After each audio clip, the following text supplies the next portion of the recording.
یعنی 7ویں مہینے میں بچہ مکمل بن جاتا ہے تقریباً. 6 مہینے کے بعد 7ویں مہینے میں آتا ہے بچے کی پوری. یہی کیٹیگریز، یہی مرحلے، یہی منزلیں جو قرآن نے گنایا 1200 سال پہلے، sonography, X ray, C T scan کے بعد آج ترقی کر کے تم نے چھان بین کر کے معلوم کیا بچہ نطفے سے علقہ بنتا ہے، علقے سے مضغہ بنتا ہے، مضغے سے پھر اس کے اندر چمڑی آتی، ہڈیاں آتی ہیں. یہ تمام چیزیں آج 1200 سال بعد تم نے تحقیق کر کے بتایا. مجھے بتاؤ اس محمد عربی صلی اللہ تعالی علیہ وسلم کے پاس کون سے سی ٹی اسکین کی مشین تھی، کون سا ایکس رے تھا، کون سا سونوگرافی تھا؟ ان کے پاس کوئی اس طرح کی مشین نہیں تھی. بلکہ حد تو یہ ہے میرے عزیزو، اس رسول کا معجزہ ہی یہ ہے کہ وہ نہ کسی استاد کے پاس گیا، نہ کسی یونیورسٹی میں پڑھا، بلکہ عرب کے سرزمین پر وہ تنہا رہے. تاریخ لکھنے والے بول تو سکتے تھے آج، جتنے حضور کے دشمن رہے وہ کبھی تو بولتے کہ حضور کو فلاں نے پڑھایا فلاں. آج تک 1400 سال میں نہ کوئی یہودی بولا، نہ کوئی عیسائی بولا کہ محمد عربی فلاں سے انسپائر تھے، ان سے بہت زیادہ متاثر تھے، اس کی تعلیمات لے کر کے بیان. کبھی نہیں. ان کو معلوم ہے 63 سالہ زندگی میں میرے آقا کے پاس کوئی استاد آیا ہی نہیں، جو آیا وہ جبرائیل، لیکن استاد بن کر کے نہیں، رب کا قاصد بن کر کے آیا. بعض لوگ کہتے ہیں حضور کے استاد جبرائیل ہیں، یہ بھی غلط ہے. میرے رسول کا اگر کوئی استاد ہے تو قرآن سے پوچھو کون ہے. قرآن خود پڑھ کر کے بتائے گا الرحمن علم القرآن. وہ رحمان ہے جس نے اپنے حبیب کو قرآن سکھایا ہے. شاگرد مصطفیٰ ہے، استاد رب ذوالجلال ہے. بس اس کے بیچ میں کوئی نہیں. جبرائیل علیہ السلام کا کام کیا ہے؟ بلکہ بعض اوقات تو خود کہتے ہیں لے کر کے آئے الف لام میم، آیتیں لے کر کے آئے ہیں. یہ بھی تو آیت ہے نا، کاف ہا یا عین صاد، یہ بھی آیت ہے. نہ مجھے اس کا معنی معلوم، نہ تمہیں معلوم، کسی کو نہیں معلوم، پوری امت میں کسی کو نہیں معلوم، آج تک نہیں معلوم. معلوم ہے آپ کو یہ بات؟ جو حروف مقطعات ہیں سورتوں کے شروع میں جو الفاظ آتے ہیں ان کا ترجمہ نہیں کر سکتے. یہ ترجمہ ہے قرآن میں لے کے بیٹھا ہوں. ترجمے والا قرآن بھی اٹھا کر کے دکھاؤں، وہاں پر آپ کو ڈیش ڈیش رہے گا. کوئی ترجمہ نہیں کر سکتا ان آیتوں کا. کیوں؟ یہ اللہ اور مصطفیٰ کے درمیان کے راز ہے. حتیٰ کہ جبرائیل امین علیہ الصلاۃ والتسلیم کو بھی ان آیتوں کے معنی نہیں بتائے گئے. اگر وہ استاد ہوتے تو حضور پاک صلی اللہ تعالی علیہ وسلم ان سے پوچھ لیتے نا کہ جبرائیل یہ کاف ہا یا عین صاد کا کیا معنی ہے. نہیں، میرے آقا کو معلوم تھا جبرائیل کا کام صرف پیغام پہنچانا ہے اور علم دینا تو اللہ کا کام ہے. میرے عزیزو، اب یہاں چیلنج سب سے بڑا یہ ہے کہ قرآن اس رسول کی زبان سے بیان کرایا گیا جو رسول کبھی کسی استاد کے پاس گیا ہی. کیا یہ معجزہ نہیں ہے؟ یہ معجزہ نہیں ہے؟ حیرت کی بات ہے آج جب کوئی چھوٹا بچہ 6 سال کا 7 سال کا کیلکولیشن کرنے میں ماہر ہوتا ہو، ہر حساب بتا دیتا ہے تو اس کو ٹی وی میں لے آیا جاتا ہے، میڈیا میں لایا جاتا ہے. ارے یہ 10ویں پڑھا نہیں لیکن 10ویں کے حساب بتا رہا ہے. لیکن میرا چیلنج ہے آج جو 6 سال کا یا 7 سال کا بچہ بھی میتھمیٹکس کے ٹف سے ٹف فنڈے حل کر کے بھی دکھاتا ہو تو ضرور اس کو کسی استاد نے ٹپس بتائے ہوں گے. ماں کے پیٹ سے کوئی نہیں سیکھ کے آیا. لیکن میرا یہ چیلنج ہے مصطفیٰ کریم صلی اللہ تعالی علیہ وسلم نے جو عجائبات بیان کیے ہیں، قرآن حضور کی زبان سے بیان ہوا، حضور کی زبان سے بیان ہوا. یہی تو سب سے بڑا معجزہ ہے. جو کبھی کسی استاد کے پاس نہیں گیا وہ ایسی باتیں بیان کر رہا ہے جس کو 1400 سال سے آج تک لوگ تحقیق کے مراحل سے گزار رہے ہیں. سائنس بھی اس پر ترقی کر رہی ہے، سائنسدان بھی قرآن کا مطالعہ کر رہے ہیں. جو بیان کیا قرآن نے وہ آج اس کو تحقیق کے مرحلوں سے گزارتے ہیں تو ہو بہو وہی چیزیں ان کو مل جاتی. جیسے کہ اس سے قبل میں نے بتایا تھا علامہ اقبال کے متعلق بات ملی تھی. جرمنی میں ایک بڑا سائنسدان تھا، اس کے ہاں آپ کا آنا جانا تھا. اس کی ایک لائبریری تھی، اس کے اندر وہ کسی کو آنے نہیں دیتا تھا. ایک بار وہ باہر کہیں گیا تھا، یہ لائبریری کھول کر چلے گئے اندر، لیبارٹری یا لائبریری جو بھی ہے جہاں وہ تحقیقات کرتا تھا. یہ جا کر کے دیکھتے ہیں تو میز پر قرآن رکھا ہوا ہے. وہ مسلمان نہیں تھا، وہ دوسرے مذہب سے تعلق رکھنے والا. آپ نے دیکھا، اس کے بعد آ گئے واپس. وہ جب واپس سفر سے آیا تو اسے ایسا لگا کہ کوئی تو اندر آ کے گیا ہے، میری چیزیں الٹ پلٹ دکھ رہی. تو بلایا ان لوگوں کو، کون گیا تھا؟ تو انہوں نے بتا دیا کہ میں گیا تھا. تو اس نے بہت برہمی کا اظہار کیا، غصے کا اظہار کیا، لیکن ان کو سائڈ میں بلایا، کہا راز ہے، راز رکھو. کیا دیکھا تم نے؟ کہا وہی تو مجھے بھی خلیش ہے جو چیز میں دیکھا اندر تمہارا قرآن سے کیا تعلق ہے؟ تم اپنی میز پر قرآن کیوں رکھی ہو؟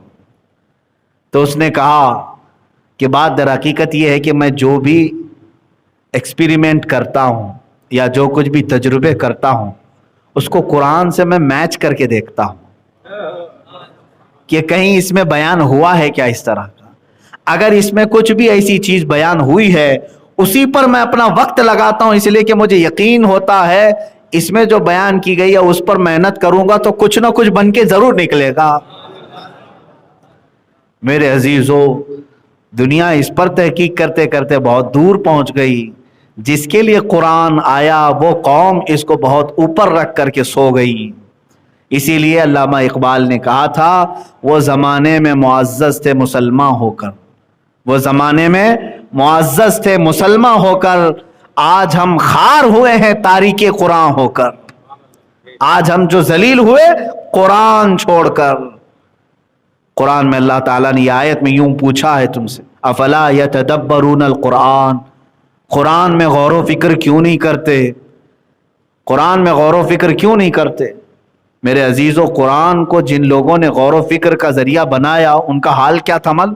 حضرت عبداللہ ابن عباس رضی اللہ تعالیٰ عنہ صحابی، سید المفسرین ان کو کہتے ہیں، تفسیر میں سب سے زیادہ آپ کی روایتیں.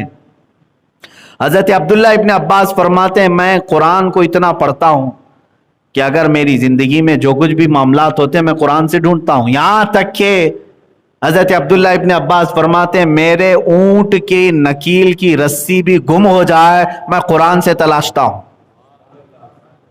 یہ حیرت کی بات ہے، کہاں اونٹ کے گلے کی رسی اور کہاں قرآن پاک میں. لیکن یہ قرآن ایک ایسا سمندر ہے جو جتنے غوطے لگائے گا اتنی موتیاں نکال لائے گا. اس کی مثال ایسی ہی ہے، بعض وہ لوگ ہیں جو سمندر دیکھنے کے لیے دور کھڑے رہتے ہیں، بعض وہ ہیں جو تھوڑا بہت اپنے پیر گیلے کر لیتے ہیں، لیکن بعض ایک جماعت ایسی ہے جو اس کے اندر غوطے لگاتی ہے، یا تو مچھلیاں پکڑنے کے لیے یا تو پھر موتیاں سیپ ڈھونڈنے کے لیے. 3 جماعتیں بتائی گئی ہیں سمندر کے پاس رہتی ہیں، ایک صرف نظارہ کرنے والی، اور ایک صرف پیر بھگونے والی، اور ایک غوطے لگانے والی. کہا کہ ابھی آپ کو بتائیں کہ یہ تینوں جماعتیں کون سی ہیں؟ کہا یہ عوام الناس جو نمازیں تو پڑھتی ہیں، قرآن سننا تو چاہتی ہیں، پسند تو کرتی ہیں، لیکن قرآن میں اندر داخل ہونا نہیں چاہتی. یہ وہی لوگ ہیں جو سمندر کے کنارے کھڑے ہونے والے ہیں، بس دیکھتے ہیں. اور بعض وہ ہیں جو پیر دھو لیتے ہیں، یہ وہ علماء ہیں جو تھوڑے بہت قرآن پاک کی آیتیں، جیسے ہم جیسے لوگ بھی ہوں گے، یعنی ہم دور سے تو نہیں دیکھ رہے. اتنا تو ہے اللہ کا فضل ہے کہ ہم نے قرآن پڑھا بھی، یاد بھی کیا، اور اس کی ترجمہ اور تفسیر تک چلے گئے، تو پیر دھونے والوں میں کم سے کم نام آ گئے. لیکن فرمایا گیا کہ وہ جماعت جو غوطے لگاتی ہے وہ امام اعظم ابو حنیفہ، امام شافعی، امام مالک، امام احمد بن حنبل، یہ وہ لوگ ہیں جو قرآن پڑھتے ہیں اور اس کی باریکیاں اور اس کے اندر کی موتیاں نکال کر کے قوم کو پیش کرتے ہیں. تو یہ 3 جماعتیں ہیں. اب آپ کا کون سی جماعت میں نام آتا ہے یا آپ کو ڈیسیژن لینا ہے، آپ کا فیصلہ ہے. بلکہ میں سمجھتا ہوں بعض تو وہ ہوں گے جو سمندر سے ڈر کے روڈ پہ ہی کھڑے ہوتے ہوں گے، دیکھتے بھی نہیں ہوں گے، قریب بھی نہیں جاتے ہوں. ایسی بھی جماعت ہے وہ جانا بھی نہیں چاہتے ہوں قرآن کے قریب. آج شاید ان لوگوں میں بھی کئی لوگوں کا نام شامل ہو سکتا ہے. الحمدللہ مسجدوں میں آنے والے کم سے کم اتنا تو ہے کہ قرآن سنتے ہیں، نمازوں میں قرآن سنتے ہیں، یا پھر کسی اور موقع پر قرآن سن لیتے ہیں، لیکن اس پہ غور و فکر نہیں کرتے، نہ ہی اس کے ترجمے کی طرف جاتے، نہ تفسیر کی طرف۔ اتنا تو ہے کہ قرآن دیکھتے ہیں، چومتے ہیں، چھوتے ہیں، اور بعض لوگ قسم کھانے کے لیے اٹھا بھی لیتے ہیں، یا میتوں پر پڑھنے کے لیے قرآن خوانی کروا لیتے ہیں، اتنا تو کر ہی لیتے ہیں۔ اور بعض علماء ہیں جو قرآن پاک کے ترجمے پڑھ لیتے ہیں، تفسیریں پڑھ لیتے ہیں اور بیان بھی کر لیتے ہیں، لیکن وہ جماعت آپ نظر نہیں آتی جو غوطے لگاتی تھی، سمندر میں ڈوب کر کے موتیاں نکالتی تھی، وہ جماعت اب نظر نہیں آئے گی۔ لیکن میرے عزیزوں، ان تین جماعتوں کے علاوہ چوتھے میں نہ آ جاؤ، جو قرآن کو چھونا بھی نہیں چاہتے، دیکھنا بھی نہیں چاہتے، ورنہ ہلاکت ہوگی۔ اسی لیے فرمایا، حدیث پاک میں ہے، جس گھر میں قرآن کی تلاوت نہیں ہوتی وہاں مردے رہتے ہیں، اس گھر میں مردے رہتے ہیں۔ کس کے گھر میں مردے رہتے ہیں ان کو خود معلوم ہونا چاہیے۔ عورتوں کو چاہیے کہ قرآن کی تلاوت کریں، بچوں کو قرآن کی تلاوت سکھائے۔ حضرت عبداللہ ابن مسعود رضی اللہ تعالیٰ عنہ سے متعلق ایک روایت ملتی کہ جب قحط آ گیا لوگ پریشان تھے، لیکن آپ خوشحال تھے، اور آپ کے پیشانی پر ذرا برابر بل نہیں۔ کچھ لوگوں نے پوچھا، قحط سالی کا کچھ خوف نہیں آپ کو؟ کہا نہیں، ڈر نہیں ہے، اس لیے کہ میں نے رسول کریم صلی اللہ تعالیٰ علیہ وسلم سے سنا ہے، جس کے گھر میں اس کی بچیاں یا بچے سورہ واقعہ پڑھتے ہیں وہ کبھی محتاج نہیں ہوں۔ میں اپنی بچیوں کو سورہ واقعہ کی تلاوت روزانہ کرواتا ہوں، مجھے قحط کا کوئی خوف نہیں۔ عزیزان گرامی وقار، آپ بھی کیا اپنے بچوں اور بچیوں کو اس طرح کی روٹین میں لگاتے ہیں؟ خود کو بھی تو چاہیے۔ آج چلو قرآن اٹھانے میں اگر تمہیں بھاری لگتا ہے تو ہر ایک کے موبائل میں آ چکا ہے۔ موبائل تو ایسا تمہارا یار ہے کہ اس سے دور رہتے نہیں ہو، نہ سونے کے وقت، نہ کھانے کے وقت، نہ طہارت میں جانے کے وقت، کہیں نہیں چھوڑتے اس کو۔ اتنا قریبی یہ لنگوٹ یار ہے، اس کے باوجود اس کے استعمال میں کبھی اس کے نصیب میں اس کی اسکرین پر قرآن کھولنا نہیں آتا۔ ڈاؤن لوڈ کر لو، قرآن پاک رکھ لو، کبھی تو نکالو قرآن پاک۔ اگر دیکھ کے پڑھ نہیں سکتے تو کم سے کم ریکارڈڈ قرآن پاک کی آوازیں، اس میں سینکڑوں قاریوں کی قرآن کی تلاوت محفوظ ہے۔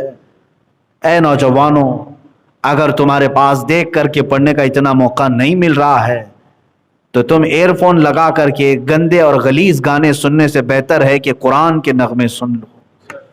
اپنے کانوں میں ایئر فون لگا کر کے بہت ساری چیزیں تم سنتے رہتے ہو، قرآن سنو۔ اگرچہ تمہیں سمجھ میں نہ آئے، لیکن ایک بات یاد رکھو، قرآن بارش ہے، تمہارے دل کو دھوتا رہے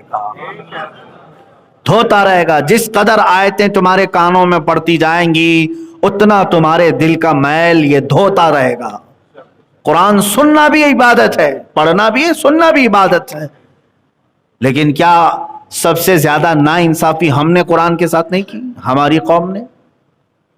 آج یہ قرآن سب سے زیادہ دور ہو گیا۔ بچپن میں ہم اپنے بچوں کو قرآن سینے سے لگا کر کے بھیجتے تھے مدرسوں کو، یہی آج بھی معمول ہے۔ بچہ جب مدرسے آتا ہے تو سینے سے لگا کر کے آتا ہے، قرآن ہو کہ پارا ہو کہ قاعدہ ہو، لیکن وہی بچہ اسکول جاتا ہے تو اپنا پورا بستہ، بیگ پورا پیٹھ پیچھے ڈال کر جاتا رہتا ہے۔ کبھی اس کو ہم آبزرو نہیں کرتے۔ بچپن سے ہمارے بزرگوں نے بتایا تھا کہ قرآن سینے کی طرف پہلے نمبر پر ہو، بعد میں اس کے بعد جو کچھ بھی ہے وہ قرآن کے بعد، لیکن بڑا ہونے کے بعد بچہ اس کو پیچھے ڈال دیتا ہے، اس کو آگے کر لیتا ہے، قرآن پاک کو چھوڑ دیا جاتا ہے۔ اور بہت سارے لوگوں کا تو آج رواج ایسا ہے کہ ایک بار قرآن دیکھ کر کے ناظرہ ختم ہو گیا، ختم قرآن کی محفل ہو گئی، اس کی ہدیہ ہو گیا، اس میں لڈو لایا، گل پوشی کیا، استاد کو نذرانہ دے دیا، اس کے بعد قرآن اٹھا کر کے رکھ دیا۔ اب کسی سے ہم نے کہا بھی تھا بیٹا قرآن پڑھو، کہا نہیں میرا ختم ہو چکا ہے قرآن۔ ارے قرآن ناظرہ ختم ہو گیا تو اس کا مطلب کیا ہے؟ یہ کوئی ڈگری تھی جو تو انجینئرنگ کر رہا تھا، اب دوبارہ نہیں پڑھے گا؟ قرآن تو تجھے استاد نے سلیقہ سکھایا پوری زندگی بھر پڑھنے کے لیے. موت آنے تک قرآن کو اپنے ساتھ رکھو.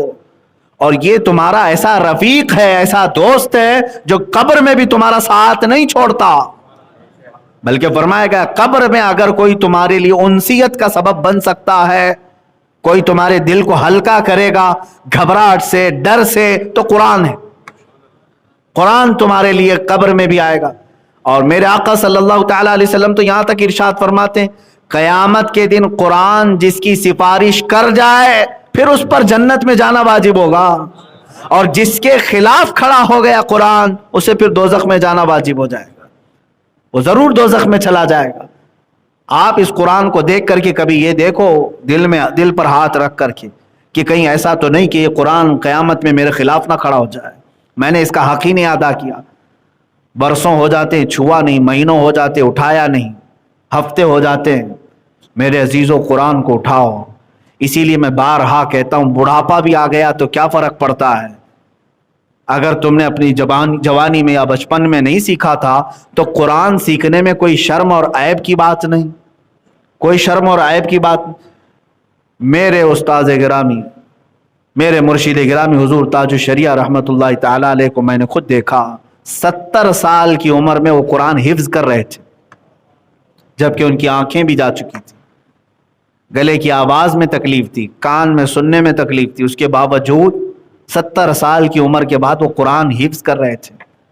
قرآن تو بچپن میں دیکھ کر کے پڑھنا سیکھ گیا اور سب معانی تفاسیر سب آ گئے, لیکن ان کا ایک شوق تھا کہ میں حافظ قرآن بھی بنوں. کب شروع کیا؟ 70 سال کے بعد. اور کسے سناتے تھے؟ 15 سال کے ایک بچے کو سناتے تھے, جبکہ ان کے مریدین میں ہی بڑے بڑے علماء اور فقہاء ہیں, ان کے مریدین میں ہی محدثین بھی ہیں, لیکن ایک 15 سال کے 16 سال کے بچے کو آپ جتنا یاد کیے وہ سنا رہے ہیں. میں نے صرف اس سے یہ اخذ کیا کہ قرآن سیکھنے میں اور سکھانے میں, پڑھنے میں اور پڑھانے میں کبھی کسی کو شرم نہیں محسوس کرنی چاہیے, نہ جھجک نہ عیب. بڑے بڑے علماء نے جب اس عمر میں قرآن حفظ کرنا شروع کیا ہے, تو آج اگر کسی کی عمریں زیادہ ہو گئی اور وہ قرآن دیکھ کر کے بھی پڑھنا نہیں سیکھا تھا تو میرے عزیز اب بھی تمہارے پاس وقت ہے. جب تک تمہاری آنکھیں سلامت ہے, زبان سلامت ہے, پڑھ لو اس کو, ورنہ قیامت کے دن اتنی سخت پکڑ ہوگی. قرآن کھڑا ہو گیا اگر تمہارے خلاف تو پھر جنت میں جانا مشکل ہو جائے گا. اب رسول پاک صلی اللہ تعالی علیہ وسلم جن پر خود قرآن اترا ہے, حضور صاحب قرآن ہے, قرآن ان پر اترا ہے, وہ دعا کرتے ہیں اللہ کی بارگاہ میں اللہم اجعل القرآن حجتا لنا لا حجتا علینا, اے اللہ قرآن کو ہمارا سفارشی بنا, ہمارے خلاف کھڑے ہونے والا نہ بنا. حضور دعا کرتے تھے, اللہ کے نبی دعا کرتے تھے, تو باقی لوگوں کو خوف نہیں ہوتا, ڈر نہیں ہوتا کہ میں نے قرآن چھوا ہی نہیں, پکڑا ہی نہیں, کیا ہوگا میرے ساتھ. اے عزیزو, مر جانے کے بعد دوسرے لوگوں سے قرآن خوانی کروا لینا یہ قرآن کا حق نہیں ہے. قرآن تمہارے زندوں کے لیے اترا ہے. عجیب بات نہیں کہ قرآن ایک زندہ معجزہ ہے اور زندوں کی ہدایت کے لیے آیا ہے, لیکن امت کا المیہ تو دیکھو مردوں پر پڑھنے کے لیے رکھ دیا ہے. اس کو صرف مردوں پر پڑھنے کے لیے قرآن رکھا گیا ہے. قرآن زندوں کو جگانے کے لیے آیا ہے. ہاں, مردوں پر ایصال ثواب تو ہم ضرور کریں گے, لیکن کل قرآن کا مقصد یہی نہیں ہے کہ قرآن خوانی کر کے ان کو ثواب پہنچائیں.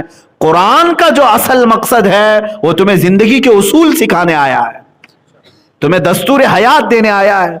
جن کے دل سخت ہو چکے ہیں ان کے دلوں کو نرم کرنے آیا ہے, جو رب تعالیٰ سے برگشتہ ہو چکے انہیں اللہ کی بارگاہ میں لانے آیا ہے. تو اس کا مقصد ہی نہیں سمجھے, اور کیسے نہیں سمجھیں گے, کیسے سمجھیں گے جب چھوئیں گے نہیں اس کو, پکڑیں گے نہیں اس کو. جا کر کے اپنے گھروں میں دیکھ لیں.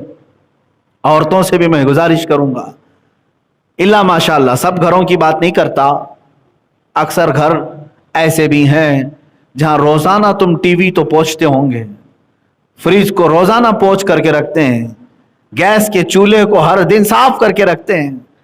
قرآن کو دیکھو دھول بھی جمی ہوگی, اتنا اوپر رکھ دیا جاتا ہے کہ ہاتھ بھی نہ جائے. رمضان ٹو رمضان اس کو اتارتے ہیں,